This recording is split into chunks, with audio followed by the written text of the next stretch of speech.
মোহতারাম হাজিরিন, তবে একটা বিষয় লক্ষণীয়, ইসমাইল আলাইহিস সালাম কে জবাই করতে বলছেন, মায়া ত্যাগ করতে বলছেন। মুসলমানের আনন্দ হলো ত্যাগে, অন্যান্য ধর্মাবলম্বীদের আনন্দ উৎসব হলো ত্যাগে নয় ভোগে। কিন্তু মুসলমানের উৎসব শুধুমাত্র ভোগে নয়, ত্যাগও আছে, ত্যাগও হলো আসল। মাঝে মাঝে আল্লাহ আমাদেরকে ভোগ করতেও দিয়েছেন, কি দেন নাই। কিন্তু অন্য ধর্মাবলম্বীদের সাথে আমাদের পার্থক্য, আমাদের ভেতরে ত্যাগ আছে, কিন্তু কোরবানিটা ত্যাগের হওয়া চাই। কোরবানি কি হওয়া চায়? ত্যাগের হওয়া চাই। ত্যাগের কেমন করে হবে? আপনি কোটি টাকার মালিক, 10,000 টাকা দিয়ে আপনি কুরবানি দিলে আপনার জন্য এটা ত্যাগ নয়। কথা বলেন, এটা কি ত্যাগ? এটা কি ত্যাগ? একটা মানুষ মাসে 10,000 টাকা ইনকাম করে, তার জন্য 10,000 টাকা দিয়ে কুরবানি দেওয়া ত্যাগের। ত্যাগ থাকতে হবে কুরবানিতে। যতটুক খরচ করলে যতটুক করবে, এটা ফরজ নয়। ফরজ তো আপনি একটা ছোট বকরির বাচ্চা দিলেও হয়ে যাবে, এটা হলো ফরজ। 5,000 টাকা দিয়ে একটা বকরি দিলে ওয়াজিব, ফরজ তো নয়, ওয়াজিব, এটা তো হলো ওয়াজিব। কিন্তু আল্লাহ পাক যে উদ্দেশ্যে কুরবানি দিয়েছেন ত্যাগ, এই ত্যাগটা আপনি যেহেতু পশুটা দিবেন, এই ত্যাগের সংখ্যাটা যেন আপনার পরিমাণটা আপনার সম্পদ অনুযায়ী, যতটুক সম্পদ খরচ করলে আপনার ভেতরে একটু কষ্ট লাগে, ত্যাগ হয়, এতটুক পরিমাণ সম্পদ খরচ করা উচিত। এবং সাথে সাথে আগে দেখতাম, বর্তমান জামানা ডিজিটাল জামানা, আগে দেখতাম সারা বছর গরুটা পেলে এটারে আদর যত্ন করত, যেটা বেশি আদরের সেটাকে জবাই দিত। যখন কোরবানির পশু জবাই হইতো, কোরবানি পশুর মালিক দাঁড়ায়া দাঁড়ায়া কান্না করত। কথা বলেন ঠিক কিনা? এই যে ইসমাইল আলাইহিস সালাম কুরবানি করেছেন, ত্যাগ করেছেন, মায়াকে কুরবানি দিয়েছেন। কিন্তু বর্তমান জামানায় দেখা যায় কুরবানি দাতা কুরবানি দেয়, পশু জবাই হয়, চোখের মধ্যে এক ফোঁটা পানিও নাই, মনের মধ্যে ভরাক্রান্ত হৃদয়ও নয়, বরং সে হাসিতে খুশিতে নাচে, কারণ গরুর গোস্ত, পিওর গোস্ত খেতে পারবে। হাইব্রিড গোস্ত দোকান থেকে কিনে খেতে খেতে ভালো লাগে না, আজকে একটা নিজের হাতে জবাই করে একটা পিওর গোস্ত খেতে পারবে। এজন্য কুরবানিওয়ালা দাঁড়ায় দাঁড়ায় হাসে আর খুশিতে পোড়া বাড়ি আনন্দিত হয়। কথা ঠিক না বেঠিক? আনন্দ করবেন ঠিক আছে, কিন্তু উচিত হলো কোরবানির পশুটা আগে কিনবেন, নিজে ওকে কিছু খাওয়াবেন, নিজে ওর সাথে কিছু সময় দিবেন, ওর হাতে পিঠে হাত মালিশ করবেন। এরপরে আপনি যখন ওর প্রতি একটা মায়া জন্মাবে, এরপরে আপনি ওটাকে জবাই যখন দিবেন, তখন আপনার ইব্রাহিম আলাইহিস সালামের মতো একটা ফিল হবে। তিনি যেমন ছেলেকে জবাই করতে কষ্ট, মানে ভেতরে একটা সন্তানের মায়া ত্যাগ করতেছিলেন, আপনারও কেমন জানি মনে হবে, আরে আমার এত আদরের গরুটা, আমার এত আদরের ছাগলটা আমি কোরবানি দিচ্ছি। এই যে একটা ত্যাগ, এই ত্যাগই তো আল্লাহ দেখতে চায়। আর বর্তমান জামানায় ডিজিটাল হয়ে গেল, কোরবানির গরু কিনে ঈদের আগের দিনে, ঈদের দিন সকালে। কথা বলেন ঠিক কিনা? আবার যদি কেউ 1 সপ্তাহ 2 সপ্তাহ আগে কিনেও, তাও নিজে পালে না, অন্যের কাছে দিয়ে দেয়। এজন্য আমরা কোরবানির পশুটাকে একটু মায়া জড়ানোর চেষ্টা করব তো ইনশাআল্লাহ। সম্ভব, অনেকের বাড়িতেই সম্ভব। অনেকে আছে আবার এমন কপাল পোড়া, নিজের গরুটা বিক্রি করে আরেকটা গরু কিনে এনে তারপরে জবাই দেয়। আছে না নাই? নিজের ছাগলটা বিক্রি করে আর একটা ছাগল কিনে এনে তারপরে কুরবানি দেয়। কেন? আপনার যেটা আছে আপনি সেটাকেই দেন, সেটা আপনার জন্য অতি উত্তম হবে, সেটা আপনি নিজে পালছেন। আল্লাহ পাক আমাদেরকে বুঝবার, আমল করার জন্য তৌফিক দান করেন। সকলে মহাব্বতে পড়ি আমিন। মুহতারাম হাজিরিন, এই কোরবানি কতটা গুরুত্বপূর্ণ, একটা হাদিস যদি আমি বলি তাহলে আপনাদের অনুমান হয়ে যাবে যে এই কোরবানির কতটা গুরুত্ব। হযরত ইবনে ওমর রাদিয়াল্লাহু আনহু বর্ণনা করেন যে রাসূল আকদাস সাল্লাল্লাহু আলাইহি ওয়াসাল্লাম মদিনাতুল মুনাওয়ারায় 10 বছর ছিলেন। কয় বছর? 10 বছর। কয় বছর? হযরত ইবনে ওমর রাদিয়াল্লাহু আনহু বলেন, এই 10 বছরই হযরতে মুহাম্মাদুর রাসূলুল্লাহ, পড়ুন না সাল্লাল্লাহু আলাইহি ওয়াসাল্লাম, 10 বছরই কুরবানি করেছেন, কোন বছর তিনি কুরবানি বাদ দেন নাই।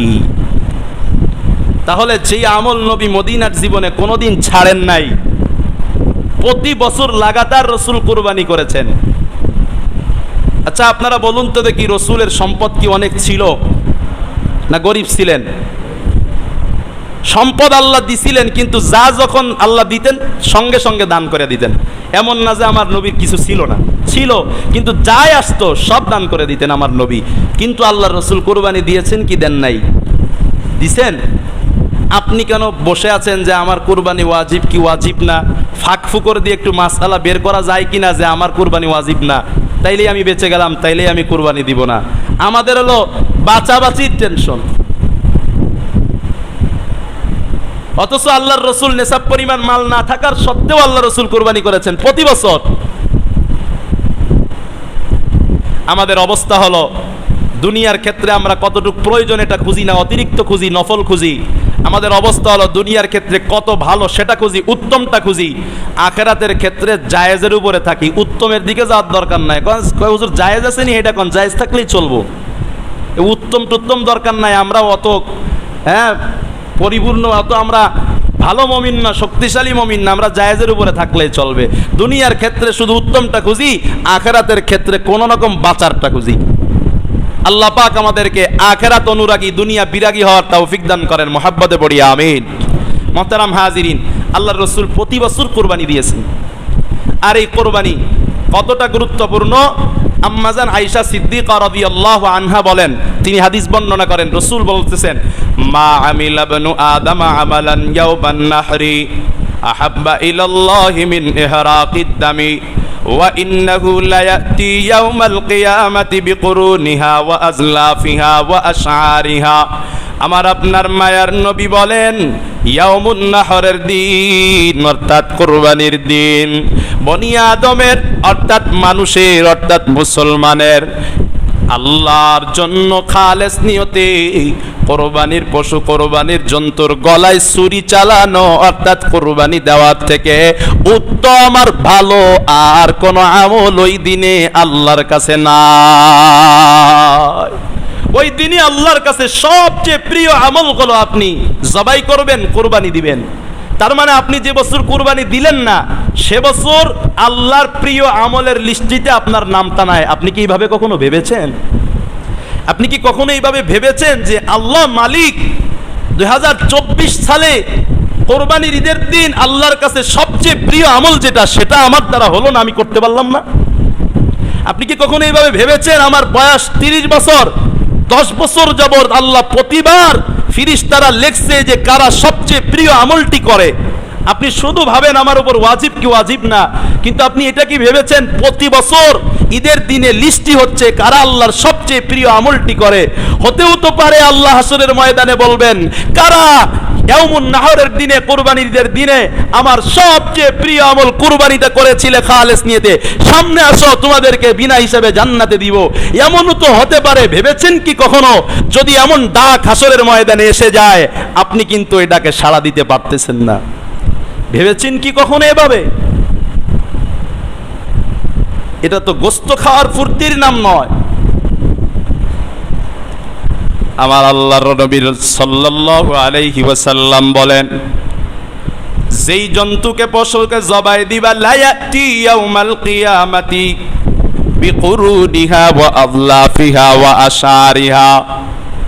এই কোরবানির পশুর যে খুর আছে, কোরবানির পশুর যে শিং আছে, চামড়া আছে, পশম আছে, যা কিছু আছে না কেন, আমার নবী ডাক দিয়ে কয়, আমার আল্লাহ কোরবানির পশুর খুর সহ, শিং সহ যা কিছু আছে সব কিছু সহ, এমনকি মলমূত্র সহ যা কিছু আছে, কোরবানির পশুর সব অংশগুলোকে আমার আল্লাহ মিজানের পাল্লায় দিয়া কোরবানি দাতার জন্য আমলের পাওয়ার বাড়ায় দিবে। ওই কোরবানির জন্তুটা 200 কেজি, 200 কেজি একটা জন্তু আপনি কুরবানি দিলেন, 200 কেজি মিজানের পাল্লায় দিলে কতটা ভারী হবে চিন্তা করেছেন আপনি? শুধু তাই নয়, আল্লাহ পাক রব্বুল আলামিন কুরবানি দাতার ইখলাস যদি ঠিক থাকে, কোরবানির পশু যদি 200 কেজি হয়, আল্লাহ পাক এক এক কেজিকে 700 গুণ করে বাড়ায়া দিবেন। 200 কেজিকে যদি 700 দিয়ে পুরান দেন, চিন্তা করেন কত হয় মিয়া?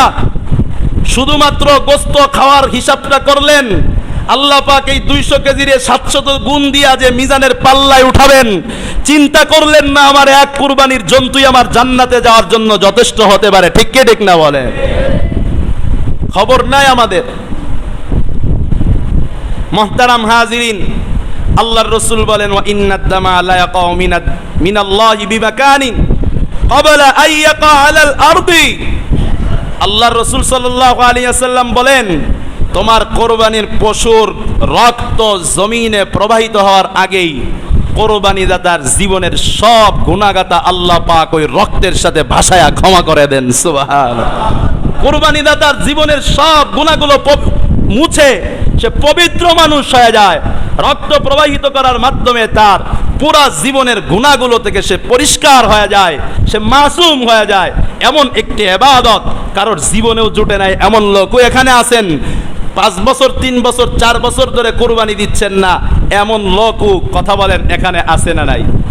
মুহতারাম হাজিরিন, আমি কি বলবো, এই মহল্লার মাঝে 5-10 জন মানুষ পাওয়া যাবে কিনা সন্দেহ আছে যাদের উপর কোরবানি ওয়াজিব নাই।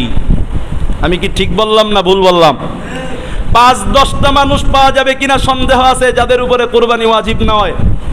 অথচ মহল্লা খুঁজলে দেখা যায় সব মিলায়া 20-30 জন কোরবানি দেয়।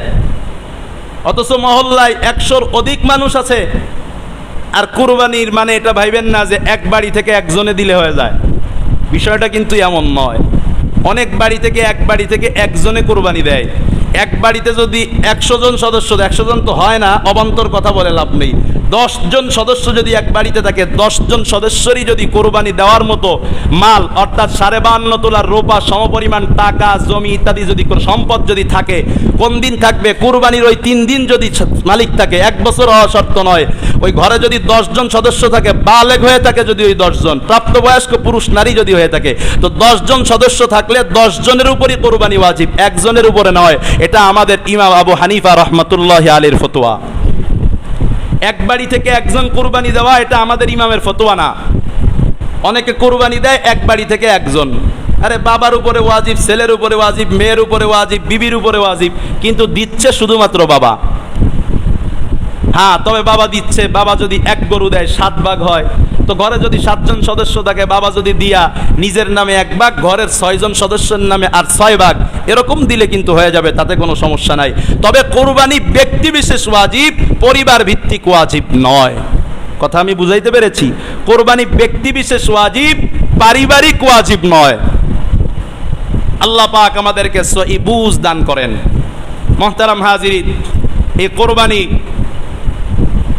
আমরা দেই না। কেন দেই না? এই বছর অবস্থা খারাপ। বড় গরু না দিলে আমার মান সম্মান থাকে নাকি? অতএব কোরবানি দিব না। আপনাকে তো আল্লাহ পাক ওয়াজিব করেন নাই যে আপনি কোরবানি বড় গরু দিতে হবে। আপনাকে ওয়াজিব করেছেন আমাদের দেশের সবচেয়ে যেই পশুটা কম দাম, ছাগল বকরি, এই খাসি ছাগল বকরি, এগুলো দিয়ে আপনি দিয়ে দিতে পারবেন। অথবা আপনি একটা গরুর 7 ভাগের 1 ভাগ দেন না। ছাগল কোরবানি দেয় না, কয় ছাগলের গোস্ত মজা না, তো গরুর গোস্ত মজা, এজন্য কোরবানি দেয়। গরু না হইলে দেয় না, তার মানে তার গোস্ত খাওয়া উদ্দেশ্য। আপনি একা দিতে না পারেন, 7 ভাগে দেন, তাহলেও তো আপনার কোরবানি হয়ে যাবে। তবে কোরবানি ভাগাভাগির ক্ষেত্রে কয় ভাগে দিতে পারবেন, সেক্ষেত্রে ভালো করে লক্ষণীয় বিষয় হলো 7 ভাগে কোরবানি দেওয়ার চেয়ে একা একা একটি ছাগল হলেও দেওয়া ভালো, একা দেওয়া ভালো। কারণ একা দিলে আপনার টাকা হালাল, আপনি জানেন হালাল টাকায় আপনার কোরবানিটা হয়ে গেল। আপনি জানেন আপনার নিয়তটা সহি আছে, আপনি আল্লাহর সন্তুষ্টির জন্য কোরবানি দিচ্ছেন, আপনার কোরবানিটা সহি হয়ে গেল। কিন্তু আপনি 7 ভাগে কোরবানি দিলেন, আপনার টাকা হালাল, আরো 3 জনের টাকা হালাল, 4 জনের টাকা হালাল, আর 3 জনের টাকা হারাম। তো এখন হারাম আর হালাল, পশু তো একটা, পশু একটা না 2টা। টাকাগুলো যখন গরু কিনছেন সবাই মিলে দিয়ে একসাথে করে ফেলছেন, আর পশু তো একটা, হালাল হারামে মিক্সড হয়ে গেলে সেটা আর হালাল থাকে না, হারামই হয়ে যায়। যদি হালাল হারাম মিক্সড হয়, সেটার হুকুম হালাল হবে না হারাম হবে? হারাম হবে। কারণ আল্লাহর রাসূল বলেছেন, কারো শরীরে যদি 10 টাকার একটা কাপড় থাকে, 9 টাকা হালাল থাকে, 1 টাকা যদি হারাম থাকে, ওই পোশাক শরীরে থাকলে নামাজ রোজা হজ যাকাত ওটা পরে যা করবে কোনো ইবাদত কবুল হবে না। এই হাদিস দ্বারাই বোঝা যায় হালাল হারামে মিক্সড হইলে হারামই হয়ে যায়, সেটা আর হালাল থাকে। এজন্য আমরা ভাগে কুরবানি দিব। যারা একটা দিতে স্বাবলম্বী নয়, তারা আমরা ভাগে কুরবানি দিব। তবে ভাগ নির্ণয়ে আমাদেরকে সচেতন হতে হবে। আমি কাকে ভাগে নিচ্ছি, কার সাথে কোরবানি দিচ্ছি, তার ইনকামটা হালাল কিনা, তার নিয়তটা সহি কিনা, এটা জানার পর তারপরে আমরা ইনশাআল্লাহ ভাগে কোরবানি দিব। তবে 7 ভাগে কোরবানি রসুল হুদাইবিয়ার বছর দিয়েছেন। সাহাবা একরাম হুদাইবিয়ার বছর 7 ভাগে রসুল কোরবানি যেহেতু দিয়েছেন, এটা জায়েজ এবং এটাতে কোনো সমস্যা নাই। যদি হালাল টাকা সবার থাকে, নিয়ত যদি সবার ঠিক থাকে, তাহলে 7 ভাগে কোরবানি দেওয়াতে কোনো সমস্যা নাই। তবে যদি হারাম টাকা কারো থাকে, নিয়ত যদি কারো ঠিক না থাকে, তাহলে সমস্যা আছে। মুহতারাম হাজিরিন, আর একটা মাসআলা নিয়ে আমাদের সমাজে অনেক বেশি তুলপাট ইদানিং হয়, আগে হইতো না। ভাগাভাগির বিষয়, যে কয় ভাগ করব। কেউ বলে 3 ভাগ করো, কেউ বলে 3 ভাগে, তো 3 ভাগ করার কথা তো ইসলামে কোথাও নাই। কেউ বলে আমার যেদিকে ইচ্ছা সেই দিকে দিব। এখন সমাধান কি? শরঈ সমাধান কি? সমাধানের জন্য সর্বপ্রথম আমাদেরকে যেতে হবে কোরআনে। বলুন কোথায়? আল্লাহ পাক সূরা হজ্জের মধ্যে বলেন, ওয়াল বুদনা জাআলনাহা লাকুম মিন শাইরিল্লাহি লাকুম ফিহা খায়র। আল্লাহ বলেন, তোমরা যে উটনি কোরবানি দাও, এই উটনি কোরবানি এটা আল্লাহর নিদর্শন। আল্লাহু আকবার কয় না? কোরবানিকে আল্লাহ পাক সরাসরি আল্লাহ পাকের নিদর্শন বলে উল্লেখ করেছেন। শাআইরিল্লাহি লাকুম ফিহা খায়র। আল্লাহ বলেন, হে মানুষের দল, এই কোরবানির মাঝে তোমাদের অনেক উপকার রয়েছে। ডাক্তার যদি বলে সকালবেলা হাঁটাহাঁটি করার মধ্যে আপনার অনেক উপকার রয়েছে, মহিলা হোক পুরুষ হোক ঘরের কাজ বাদ দিয়া হাঁটাহাঁটি করতে শুরু করে দেয়। কথা বলেন ঠিক কিনা?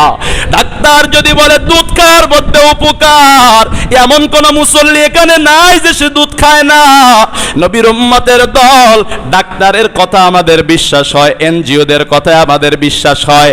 মাঝে মাঝে আমরা ব্যাংকের কথা শুনি, সমিতির কথা শুনি, এত % লাভ আমাকে দেওয়া হবে। পরবর্তীতে তারা লভ্যাংশ না দিয়া তারা সেই টাকা পুরোটাই আত্মসাৎ করে ফেলে, পালিয়ে যায়।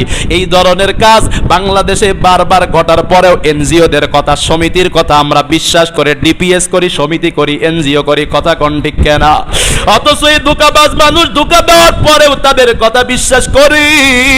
কিন্তু আমার আল্লাহ পবিত্র কোরআনে সূরা হজের মধ্যে যে বলে দিলেন কোরবানির মধ্যে উপকার, এই কথাটা যদি আমরা বিশ্বাসী করতাম, কোরবানি না দিয়া একজনও থাকতাম না। ঠিক কেনা?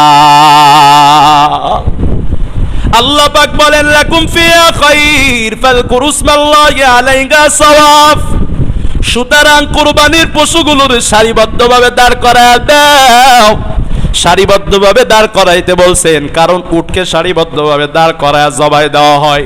উট জবাই দেওয়ার সিস্টেম আলাদা, এখানে উটের কথা বলছেন। যাই হোক, আল্লাহ বলেন দাঁড় করায় দিয়া আল্লাহর নাম উচ্চারণ করে এগুলোকে জবাই করে দাও। আল্লাহর দেওয়া পশুকে আল্লাহর জন্য জবাই করে দাও রে বাবা। এবার আল্লাহ পাকের একটা অভিপ্রায় হলো, আল্লাহ পাকের একটা নিয়ম হলো, যেই জিনিস আল্লাহর রাস্তায় দান করে দেওয়া হয় সেটার মালিকানা আর আমার থাকে না, মানুষের থাকে না, সেটার মালিকানা আল্লাহর হয়ে যায়।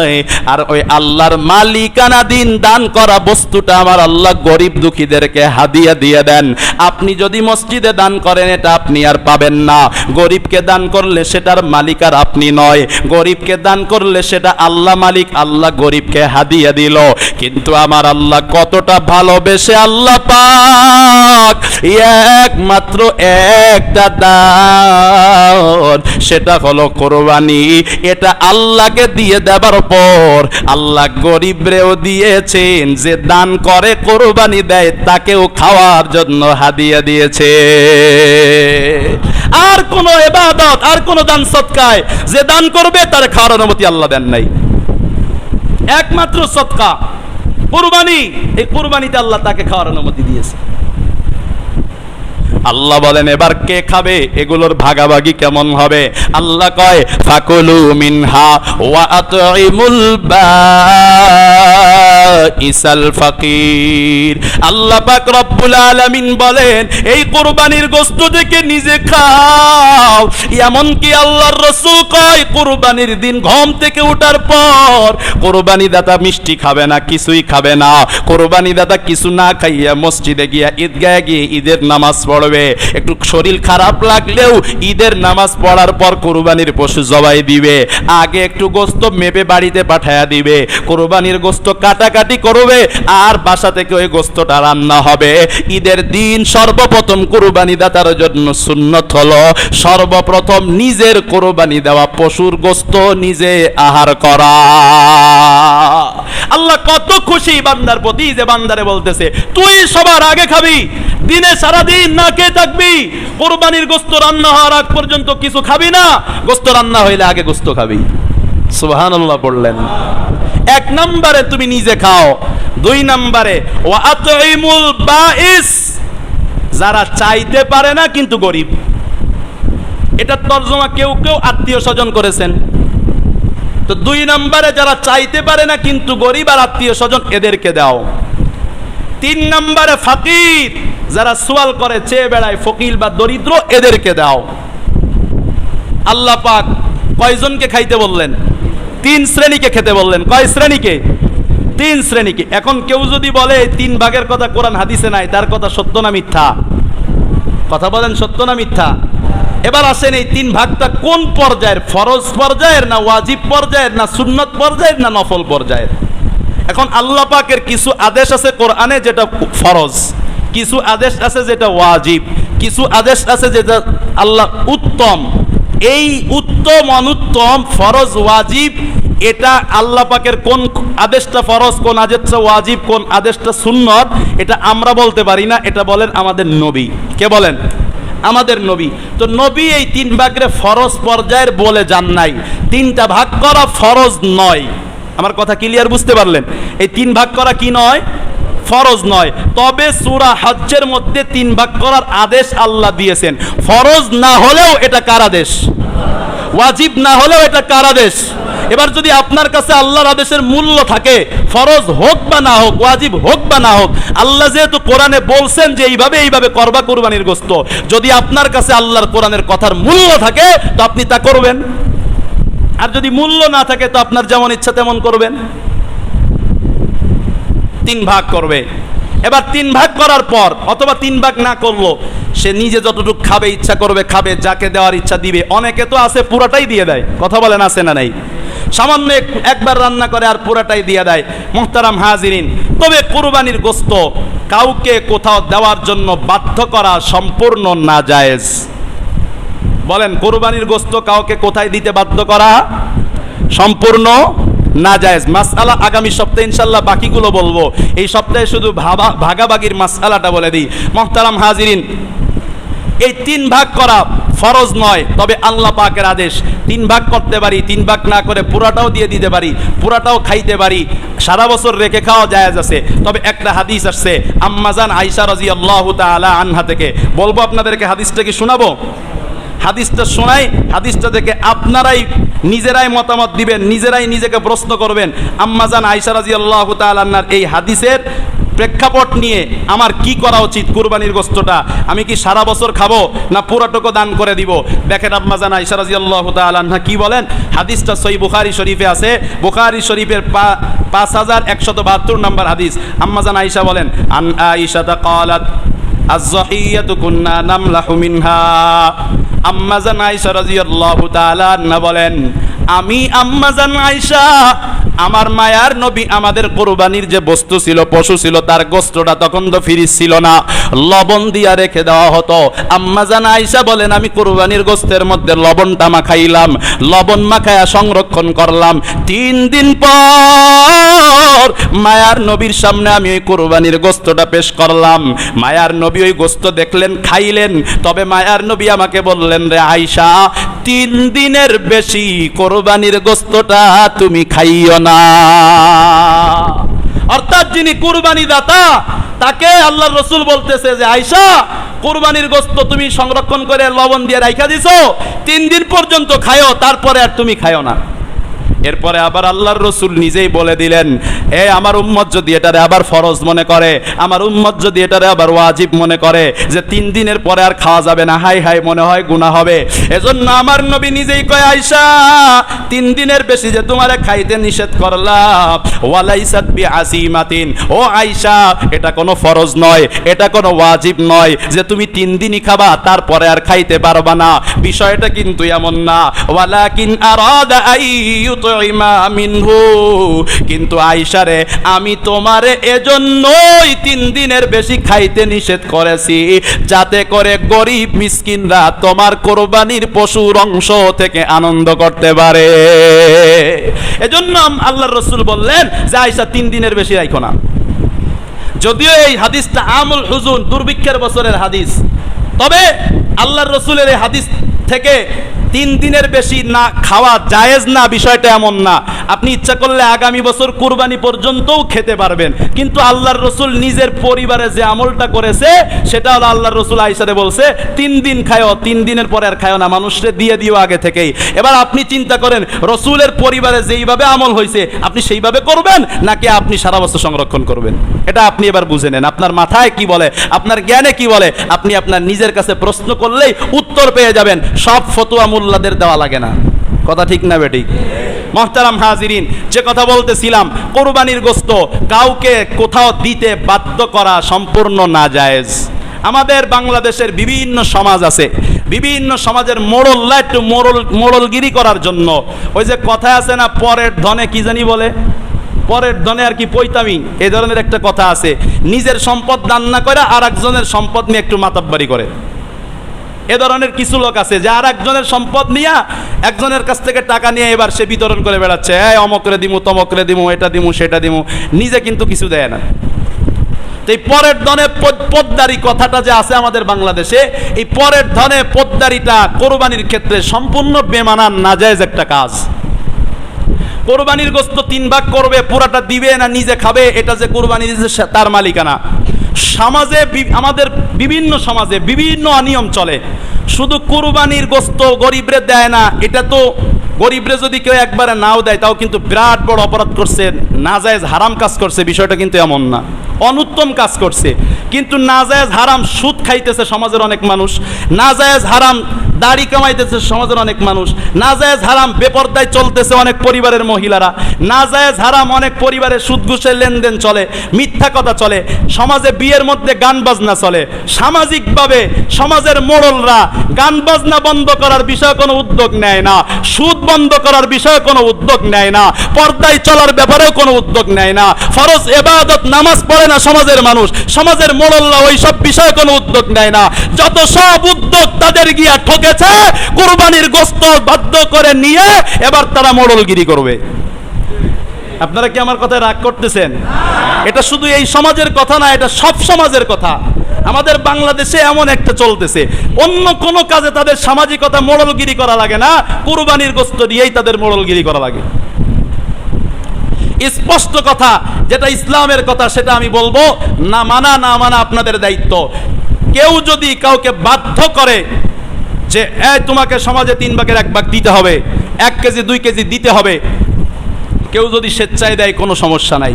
কেউ যদি স্বেচ্ছায় তার একটা গরু কাউকে দিয়ে বলে ভাই তুমি বিতরণ করো, সমাজের কোনো মোড়লকে যদি মাতবরকে দিয়ে যদি বলে যে ভাই আমার কুরবানির একটা গরু আপনি সমাজের যারে মন চাই তারে দেন, কোনো সমস্যা নাই। কিন্তু যদি আপনি বাধ্য করে দেন এই সমাজের অধিবাসী যারা আছো, থাকতে হলে সামাজিকতা মানতে হলে 2 কেজি করে কুরবানির গোশত সমাজে দিতে হবে, অর্ধেক কুরবানির গোশত 3 ভাগের 1 ভাগ সমাজে দিতে হবে। তার মনে যদি ব্যথা লাগে আমি দিতে চাইছিলাম অমক গরিব রে, আমার দূরের এক আত্মীয় রে, এই সমাজে বাস করতে হলে সমাজে দিতে হবে, তাইলে এটা সম্পূর্ণ নাজায়েজ হারাম কাজ হয়ে যাবে। এজন্য সাবধান, নাজায়েজ হারাম কাজের দিকে আমরা আগাবো না।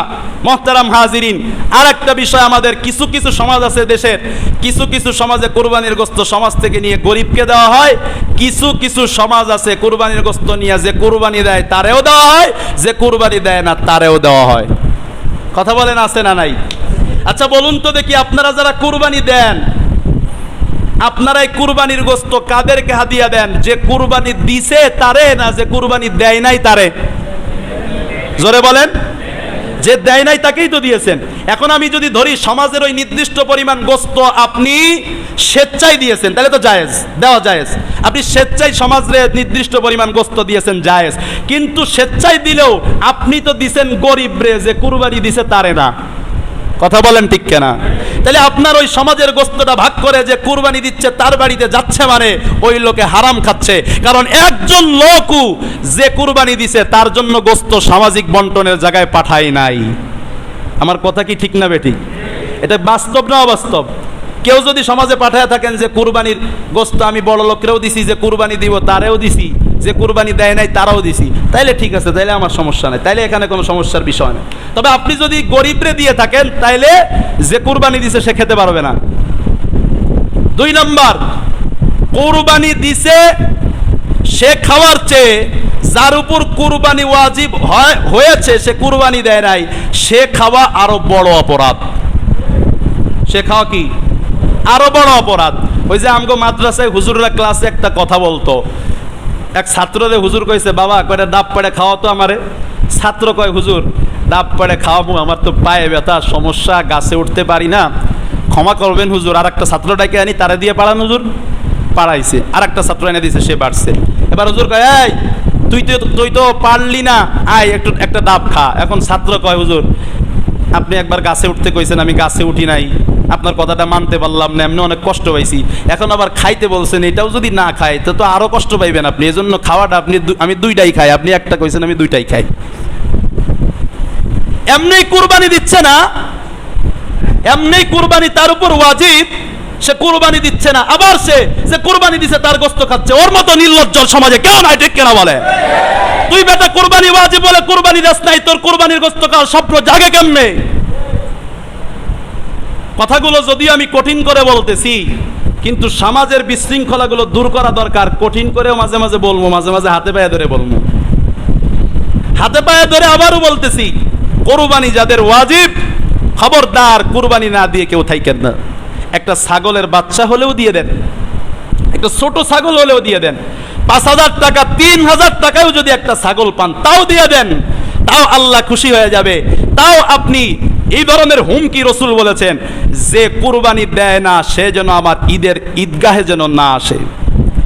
সমাজের মোড়ল যারা আছেন, সমাজের মাতবর যারা আছেন, তাদের এটা করা উচিত। সমাজে কার উপরে কুরবানি ওয়াজিব আর সে কুরবানি দেয় নাই, ঈদের নামাজ পড়তে মসজিদের গেট দিয়ে তাকে ঢুকতে দেওয়া হবে না। কারণ রসুল বলেছেন যে কুরবানি ওয়াজিব, কুরবানি দেয় না সে যেন ঈদগাহে না আসে। রসুলের এই হাদিস আমল করেন আপনারা, এই হাদিস আমল করেন। গেটে দাঁড়ায় থাকবেন, এই তোর উপরে কুরবানি ওয়াজিব, তুই কুরবানি দেস নাই, রসুল বলেছে সেজন্য ঈদগাহে না আসে, তোর ঈদে নামাজ পড়তে দিব না, তুই বাড়িতে চলে যা। এটা করেন, এটা ছিল আপনার করার। এটা তো কেউ করে না। বলেন এই কাজটা কি আমাদের বাংলাদেশের কোন সমাজে করতে দেখেছেন? অথচ করার দরকার ছিল এটা। যেটা করার দরকার সেটা করলাম না, করলাম খালি জোরপূর্বক কারো থেকে গোস্ত আনা। সময় অনেক চলে গেছে। কুরবানির বিষয়ে আমাদের দেশে অনেক অপ্রচলিত নিয়ম কানুন রয়েছে, এই সমস্ত শরীয়ত বিরোধী নিয়ম কানুন রয়েছে। মাসআলাগুলো আপনাদের জানাও দরকার।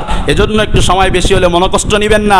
আগামী সপ্তাহে বাকি মাসআলাগুলো ইনশাআল্লাহ, আরও যেই মাসআলাগুলো আপনারা সাধারণত প্রশ্ন করে থাকেন, এই মাসআলাগুলো আমি ইনশাআল্লাহ আগামী জুমায় আপনাদেরকে বলে দেওয়ার চেষ্টা করব।